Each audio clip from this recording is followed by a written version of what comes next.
everybody sees the world through their own lens. And I have to leave my ego aside and just be present, just be curious, just pull whatever thread is they're presenting to me. And if I can stay in that place, then it's really effective. When I was a new coach, though, I got super anxious about, are they getting their money's worth? Is this magical? Are big things happening? But it's not always the big things that are the most impactful.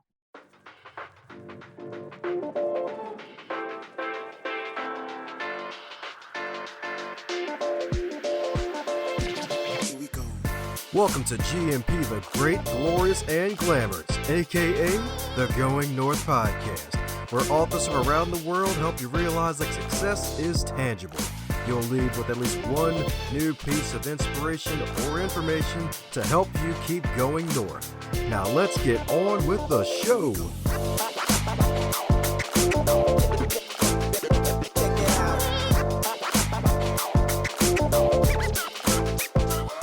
Today's episode is sponsored by book number 2 from DomBrightmon, Stay the Course, The Elite Performer's 7 Secret Keys to Sustainable Success. It is the field guide to help unleash the elite performer that is inside of you. Cop it today on Amazon.com or heading over to DomBrightmon.com and snag it in book, ebook, and audiobook, so that way you can take it on the go and get yourself on the go to your northbound success. And today on the highlight reel builder for authors known as the Going North Podcast, we got another super special, awesome human for you today, courtesy of podmatch.com. That's right indeed, where folks get to pull out their match books and light up their microphones with the matches known as Podmatch. Where podcast guests get to connect with podcast hosts. If they're cool, they're freaking in. And today's guest is cooler than 2 cucumbers, y'all. That's right indeed, because we got one heck of a powerhouse guest for you today, because she knows how to turn communication, or should I say miscommunication, mishaps, chaos, and costly conflicts into freaking clarity indeed. So let's give it up for a fellow speaker, as well as a communication expert, consultant, and leadership coach, the one and only Beth Wonson. How you doing today, Beth? I'm good. I'm great on this Friday Eve. I'm wonderful. Woohoo! There we go. That's right indeed. I knew that W stood for something besides Watson. That's right indeed. She's wonderful, baby. That's right indeed. That's right indeed. That's right indeed. Well, I know all introductions aren't allowed to be 78 days long, and I'm pretty sure you didn't get to Wonder Woman status overnight. So mind filling us a bit of how you got to where you are today, since it's your first time on the podcast? Sure. So I started out as a public school assistant principal. That was an interesting role. I felt like I spent the majority of my time taking kids to the court system, introducing them to the justice system, and that was not what I was in education for, nor what I wanted to do. So I left and went to a consulting company and worked at a consulting company for about 13 years. And I worked my way up from an entry-level position to being the person who ran the sales and marketing department. And that was wonderful, except for I had no idea how to empower, motivate, and inspire humans. I knew how to do the work that I was doing really well, but I didn't really know how to deal with the humans. So I began to study how you do that, how you help humans to get along, to communicate, to work as a team and collaborate. And when I left there after 13 years, that's when I went out on my own and started doing my own thing and created my own program. And I've been doing it for about 20 years now. Woohoo! That's what I'm talking about. It's right there, 20 years, baby. Congratulations. Thank you. I'm pretty proud of that. Heck yeah, that's right indeed. A lot to be proud of. Folks are lucky if they last 20 days indeed, especially with the background of being an assistant principal, where, you know, things change dramatically from just being a regular teacher to it's like, oh, I guess I'm on the moon side instead of the sun side now. Yeah, that's the reality. Yeah. So I work with adults now. It's very similar. Yep. I believe you. Yep. Yep. Yep. Yep. Heard a friend of mine basically told me one time, I was like, you know what? Everybody's a kindergartner. That's right. No matter how big they are, everybody's a kindergartner. That's right. That's the truth. That is the truth. So I work mostly in companies and organizations, nonprofits, government agencies, because that's where people are, right? That's where we are for the majority of our time. And I like to work with people. So if I'm going to work with people, I decided I really needed to work in that environment in the workplace, captive audience. So that's what I've been doing. Oh yeah, that's right indeed. Although the captive audience probably feels like they're captive and not in a good way, right? Well, I'll tell you, there's a lot of companies out there, a lot of businesses that are trying to do right by their people, and they want to, and they don't exactly know how, or the capitalism piece of it, or the business goals get in the way of being human. And so I help them to get a little closer to the being human side of things, because that's what we are. We're all human and we're all doing the best we can. Definitely could say that again, indeed. Definitely could say that again, indeed. So, my goodness. So, with all that study and actual practice, being a coach and consultant who has been on both sides, who's battle tested, what led you to actually start your own business, teaching others this wonderful tools you got for others? Well, it was really coincidental because when I left that job, I wasn't sure what I was going to do, and people started asking me if I could come and do this and I could do that, and could I maybe help them with that? And so it just bloomed, and I never looked back. That's what I've been doing the whole time. So the business kind of started itself, and it's been going ever since. That's what I'm talking about, indeed. That's what I'm talking about, indeed. So, my goodness, I hear you have this wonderful four-step process for folks to help folks turn their wonderful conversations around if there's a miscommunication error. So, mind sharing a bit about the four steps? Yeah, I'd be happy to. So the truth of the matter is that most of the time when we get into problems with communication, it's because our brain tells us that we're at risk, right? We either need to protect our reputation, protect our values, protect what we believe in, protect whatever it is we want. And so we go into this protection mode. And that's when communication goes off the rails, because instead of being in this place where you're able to listen and hear and discern and make decisions and be curious and have empathy, you're in fight or flight. You're triggered. And so all of a sudden, the side of your brain that's responsible for collaboration and critical thinking and empathy is shut down, and the side of your brain that's saying, I've got to take care of myself, goes into action. And it's literally a physical process, right? Literally, that is what happens. And so your bloodstream starts shooting the adrenaline and the cortisol through your system. And literally you go into fight or flight. We used to think that fight or flight was only if saber-toothed tiger was trying to eat your babies and you need to protect yourself. But now we know that you can actually go into fight or flight watching, SVU, Criminal Minds, any of those. You can go into it from sympathy and empathy, all of these types of things, trauma from your past. And it's very much a psychological process, not just a physical process. And so the first step is actually to breathe, to get some oxygen into your system, because the only thing that offsets that chemical process is adding oxygen into your system.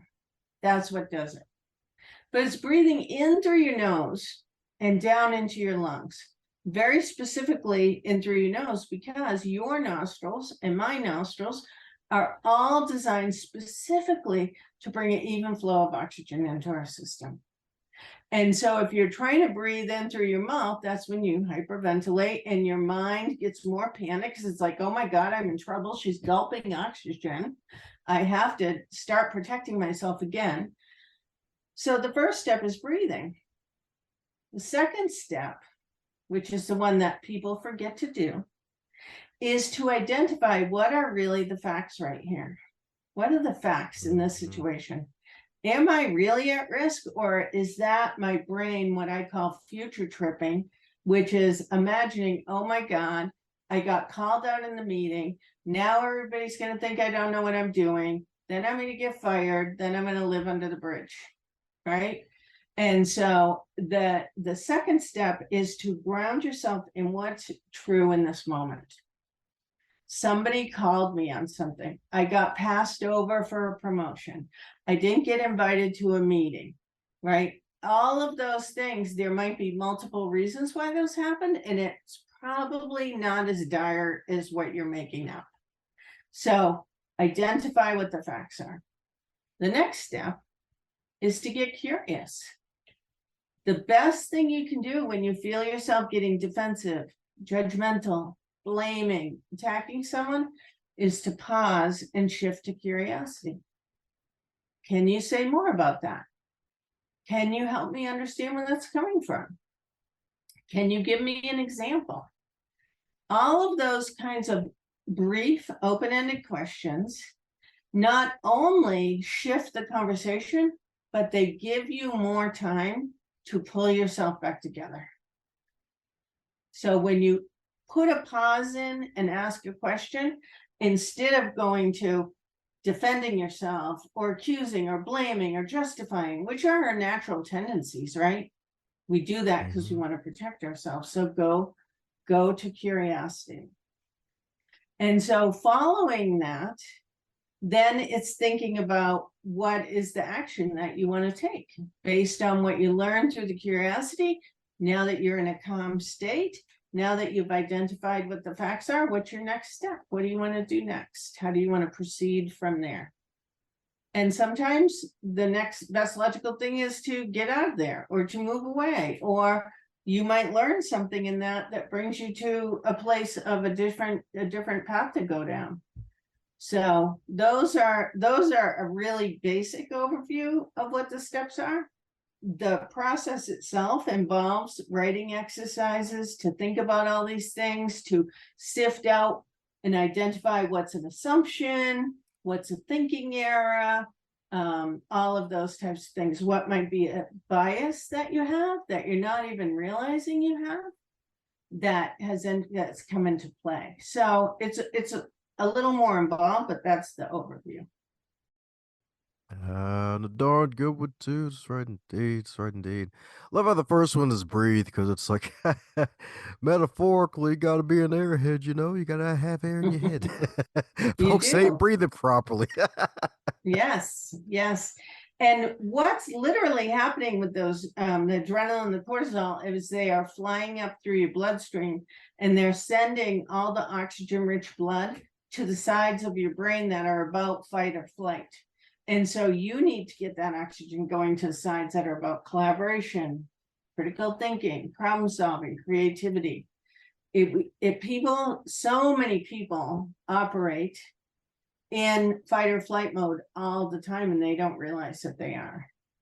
They are continually on this adrenaline cortisol rush. And it's like if you run a race car at top speed all the time, you burn it out. You can't do that. And we can't do that as humans. We need to give those systems a rest. Definitely can say that again, indeed. Heck, that's probably one of the major reasons why there's so much heart trouble in the US of A. Funny enough, came across an article saying, hey, that's still one of the top issues hurting Americans, just heart issues. And you're right, from all that adrenaline, just being in fight or flight 24/7, that's not really good for you, on top of probably other health issues on top of that, and lack of sleep and insomnia from everything going on top of that. It's like, oh man, can't really communicate effectively because of all the stress and being in the F and F mode.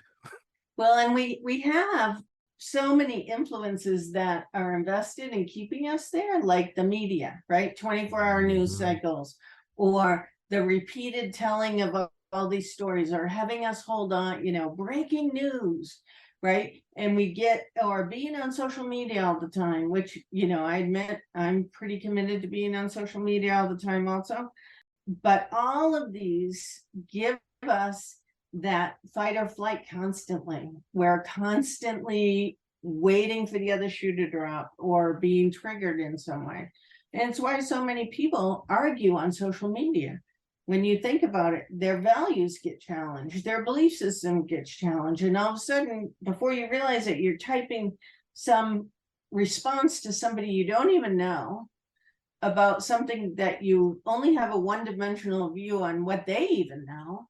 So in those situations, what I try and encourage people to do, and do myself, is to pause, breathe, and ask a question. Oh, that's an interesting perspective. How did you come up with that? What led you to think this way?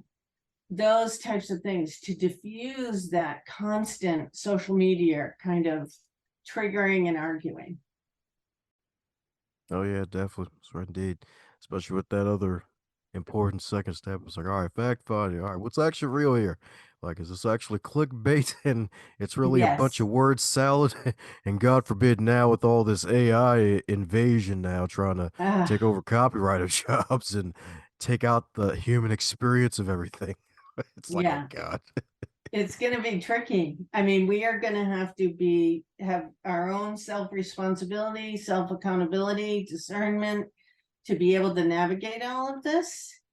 And everything that's happening is designed to keep us engaged and reacting. I want people to be discerning and responding versus reacting. That's what I'm talking about. Indeed, powerful reacting. Indeed. So my goodness, my goodness. The beautiful thing about it is you put that formula and go deeper into it in the book, and you have another book about mastering feedback. So my goodness, what was it like to become an author for the first time and do it twice over? It was, I've always been a writer. I love to write. I have 2 other books that I wrote a long time ago. And so I love to write. I'm constantly churning out content. I have a big email list with a big following that I send stuff every week that is similar writing to what's in the books. And it just comes easy for me. I have so many experiences dealing with people and understanding what's going on in the world. I work with such a diversity of people and organizations and experiences.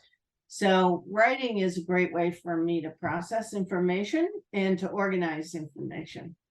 And so it comes pretty easy to me, and I enjoy doing it, which I know is not true for everybody, but other people have things that come easy to them that I don't understand. So we all have our thing. Ah, that's what I'm talking about indeed. So since you found your strengths and what keeps you at A1 level, what has everything in particular been doing to keep that skill sharp to keep your strength at level 99 out of 100? Well, the things that I do to keep myself sharp are, outside of my work environment. So I have a horse that I spend a ton of time with, and just, trying to read a lot. And I'm a painter. I love color. I love art. I love nature. So it took me a long time to realize that you can't just work. You have to let your brain go offline and do other things. And that's really when your creativity comes into play. That's when you put 2 and 2 together, is not when you're sitting there struggling to figure it out, but when you let your mind take a break, and then solutions come and ideas come and connections get made. And it took me a long time to figure out it's not about working harder. It's about having time to really be offline. So I would say that's probably the biggest thing. I also meditate, and just being outside in nature and seeing all the patterns and what's happening in the world is just really important to me. Very inspirational. Yeah. And there's parts of my business that I don't love. I mean, the marketing part is tricky and the selling part is tricky. Luckily, most of my business is referral based now. I wrote this most recent book because I want everyone, my mission is that everybody has the ability to communicate and build relationships and connections without drama. And it's possible to do that. So I wrote this book, and it probably will be my last book, but I wrote it so that people who can't come to one of my trainings or don't have access to me still have access to the methodology, because it's kind of my life's work. Ah, beautiful indeed. Beautiful indeed. That's right indeed. That's right indeed. That's right indeed. I should have known that line behind you was special for a reason. You probably painted that yourself, didn't you? I did not. I did not. I wished I had, but that's one of my collections, pieces of my collection. Yeah. Oh, well, okay, Yeah. all right. Well, I guess I'm sitting corrected. I'd love to say I did, but I did not. Yeah, that's not one of my original pieces. Yeah, that's not my highest skill set. So I paint for myself. Ah, okay, there we go. That's right Yeah. indeed. That's right indeed. So my goodness, so since you put out all this wonderful work and you claim the last book is probably might be the last book for the moment, is there something excited about for 2023 since it's Q1 at the time of this recording? I know there is. So a new piece of work that I'm doing, I've been doing it for a while, but doing it in a bigger way, is teaching people in workplaces coaching skills. So coaching is a fabulous management tool, and it really helps to bring out the best in the people that work for you. It helps them to really be engaged and use their skills and strengths to think critically and contribute to the organization. And you know what the data tells us is that most people don't leave because of salary, or they don't leave because of benefits. They leave because they cannot see how their particular strengths and talents are contributing to the good of the whole organization. And so I'm really energized about teaching leaders and managers how to use those coaching skills in productive ways so that they can continue to develop and engage their people, particularly with this kind of crisis we're having with people leaving companies and not staying to work, and a lot of turnover.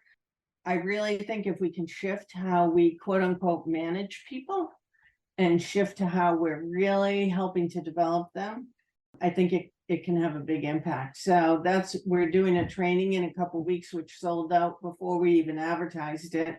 And we're going to be offering more of those. So I'm really excited about that. I love being a coach. I love coaching. I love the impact of it. I love being coached. So I'm excited to get more people in the workplace coaching. Ooh, that's what I'm talking about indeed, 'cause it's so true. That's right indeed. If you want to be at your top level, you gotta have a coach in your life. That's right indeed. That's right Yeah. indeed. That's right indeed. It'll take you from butter knife all the way to a samurai sword. That's right. Yeah. You'll be ultra sharp. That's right indeed. That's right indeed. So speaking of coaching and you having coaching in your life, what would you consider your biggest lesson learned from one of your coaching clients that made you a better coach? Let me think about that for a second. 1 second.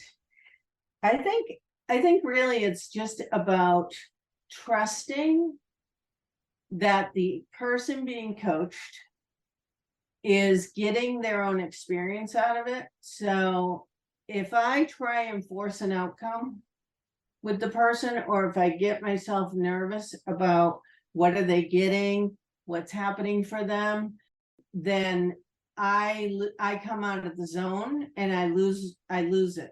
Whatever that is, that connection is, I lose it. So I've had coaching sessions where I get off Zoom or off the phone or whatever, and I think, boy, I don't think anything happened.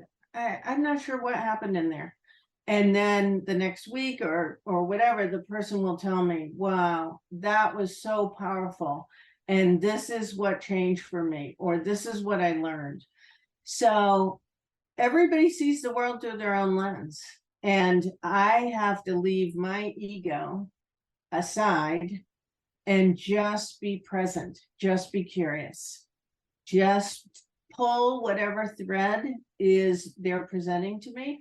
And if I can stay in that place, then it's really effective. When I was a new coach, though, I got super anxious about, are they getting their money's worth? Is this magical? Are big things happening? But it's not always the big things that are the most impactful. It doesn't always have to be big, and I don't always get to know. Now that I've been doing this for 20 years, sometimes I'll run into somebody that I haven't seen for 10 years and they'll say, you know what, that coaching session we had, and they'll tell me how it changed the trajectory of their career or something with their family. And I'm just in awe because I didn't realize that was happening in the moment, but that's theirs, not mine. I'm just here to be of service. You'll love to say it, the bay of service. Right indeed, it's right indeed. It's right indeed. That's servant leadership in action, baby. You'll love to see it. It's right indeed. Love to see it indeed. So my goodness, so since you've been on the both sides of the microphone, answering questions and asking questions, is there a question that you wish folks would ask you more often when you're on the guest side of the game on these interviews? Oh, that's so interesting. I think people make an assumption that when you've written some books and you have a really successful business and you're coaching high level people, that you don't have to practice in your own journey, that you don't stumble, that you don't fall down, right? I developed this navigating challenging dialogue process, and people think, oh, she developed it, so she must be great at communication or whatever. I'm practicing it all the time. I am a student and a learner just like they are. So, what a great question is, like, when's the last time I had to practice that? When's the last time that I got triggered? And I'll tell you, it was this morning. We had a situation with a horseshoer coming to the barn to work on horses. The time got communicated in a very mixed up way. I had moved a bunch of clients around so I could be there for when I thought my appointment was. And my appointment was actually much later. And I was angry. I was mad, right? And I wanted to find people to blame. And I came home with my partner and I was difficult with her. And I was just looking for places for my anger. And I had to pause and say, okay, Beth, you need to turn this around and you need to do your own work, because this is just things that happen. Like, what are the facts here? The facts are there was a mix up on the time. Nobody's to blame. It's communication. Communication gets funky, particularly when it involves a group. So, I had to do my own work today. And that happens to me a lot. It happens with the people who work for me. It happens with people in my life, people who I love. And it's not that we get over our triggers or that they go away, because we all have these core things that we hold in ourselves from our childhood or whatever that are emotional reactions. So the key is not to, quote unquote, get better or get perfect. The key is to keep doing the work. There we go, to keep doing the work indeed. It's right indeed, it's right indeed. Cause yeah, it's so darn true. Cause hey, after a while, when you practice things for so long, you probably find flaws in it, and then it's like, ha ha, let's go ahead and adjust this so that way it can be a full diamond again. Yeah. Yeah. We're all just humans doing the best we can. And we need to have some empathy for each other and some compassion, because we have to go through this life together. So I'd love to see us be better at it. I really would. Yes, right indeed. I love to see it. Love to see it indeed. So my goodness, you got this fabulous book that came out late 2022. Ebook Yeah. swag for folks. And I hear it doesn't involve sandwiches, but it involves feeding. So if that wonderful book, Mastering Feedback, if that book were a food, what would it be and why? Oh boy, that's an interesting question. And it's so funny you talk about sandwiches, because people always say feedback sandwich, right? And so, in the book I say, get rid of the feedback sandwich. Just get rid of it, because it's ineffective, it doesn't work, and it's ridiculous. If that book were food, I think it would be like delicate lemon pudding with a beautiful homemade whipped cream on the top. It's just like a big puff of love that encircles you and helps you to be able to take the medicine and do what you need to do. Sometimes it's a little sour, sometimes it's very sweet. That's right. Got a hanker for some lemon pudding. All right. I was just gonna say, now I gotta go. I got a lemon tree in the backyard. Now I'm like, God, can I make a lemon pudding tonight? That's right, indeed. I was so gonna laugh if you said a sandwich. That would have been perfect. Be like, yep, I totally hate feedback sandwiches, but it's a sandwich. Like, like plot twist, a bad one. Yeah, a bad one. Yeah, no, no, it is not a sandwich. It is the opposite of sandwich. Yeah. That's right, indeed. That's right, indeed. That's right, indeed. Lemon pudding instead. That means it's good. Citrus is in Yeah. it, so that's good. Yeah, yeah, it is. You can almost mistake it for healthy. But hey, you're going to probably need a spoon for pudding and hence the feedback. So hey, that means it's going to be extra good. Yep, there you go. That's it. Might sting a little when you first put it in, but then it'll be lovely. That's right, indeed. That's right, indeed. Well, we're coming down to the magical question that every guest gets to receive. And that is if you'll Okay. wake up tomorrow and you were 25 again, what advice would you give to yourself? Oh boy, that is a good one. Trust my gut and believe in myself more. Don't take so long to believe in myself. I, as all people at that age, because we forget to stop learning about human growth and development after teenagehood. And there's a whole study of adult growth and development. And so the 20s are really about looking around, seeing what other people are doing and trying to decide what you want to align with.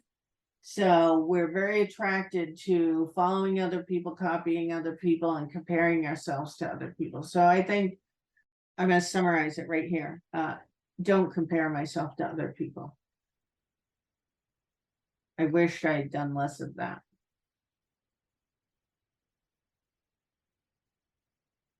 So I'm talking about indeed. You heard it from the brilliant Beth herself, y'all. That's right, indeed. Compare yourself to nobody. Unless it's the self from 10 years ago and be like, I could totally kick that person's arse now.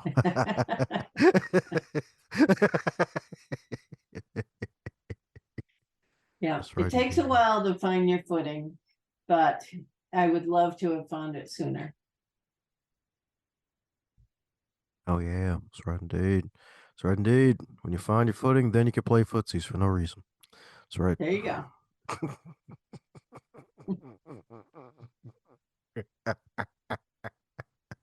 I love that you crack yourself up. Heck yeah, because I'm freaking hilarious.